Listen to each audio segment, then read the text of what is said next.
Hey bookworms and brainiacs, welcome back to the channel. Today, we're diving headfirst into a book that promises to challenge your perceptions and maybe, just maybe, make you question your own intelligence, or lack thereof. We're talking about Don Kennedy's absolutely fascinating and provocatively titled novel, How to Test Negative for Stupid. I picked this up because that title alone just screamed, read me. And let me tell you, it delivered. This review is going to be completely spoiler-free so you can watch without fear, even if you haven't read a single page yet. Let's get into it.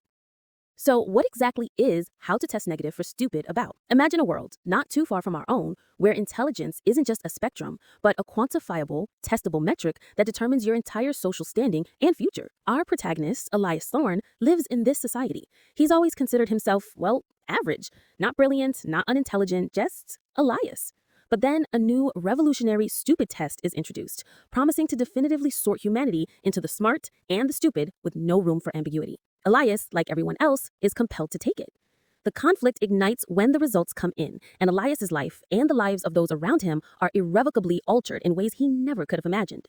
Suddenly, he's forced to navigate a system designed to either uplift or completely discard individuals based on this single defining score. We meet a cast of intriguing characters: Lena, a childhood friend who scored exceptionally high, and Marcus, a cynical outsider who believes the entire system is rigged. The core question becomes, what does it truly mean to be intelligent? And more importantly, what happens to a society when it decides to definitively label half its population as stupid?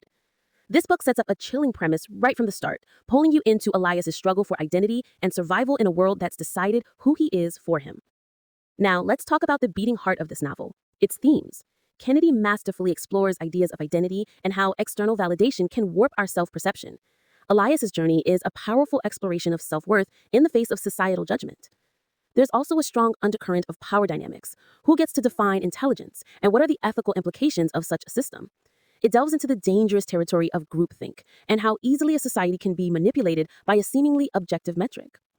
Kennedy's writing style is incredibly engaging. He has a crisp, almost clinical prose that perfectly suits the dystopian, tech-driven world he's built.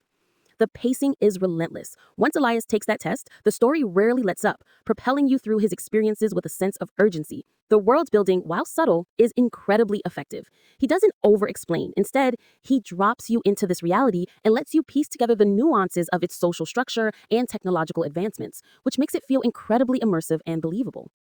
And Elias, as a protagonist, he undergoes significant character development.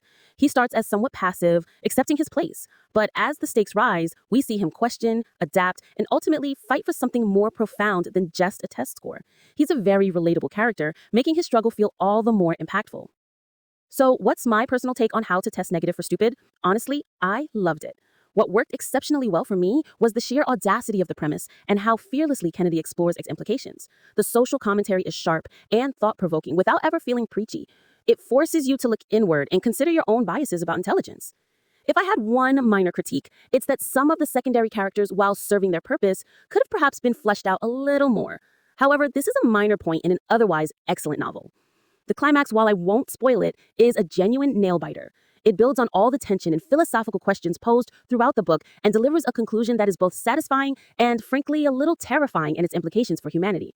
It leaves you with a lot to chew on long after you've turned the final page. It's the kind of ending that sticks with you. Overall, I'm giving How to Test Negative for Stupid a solid 4.5 out of 5 stars.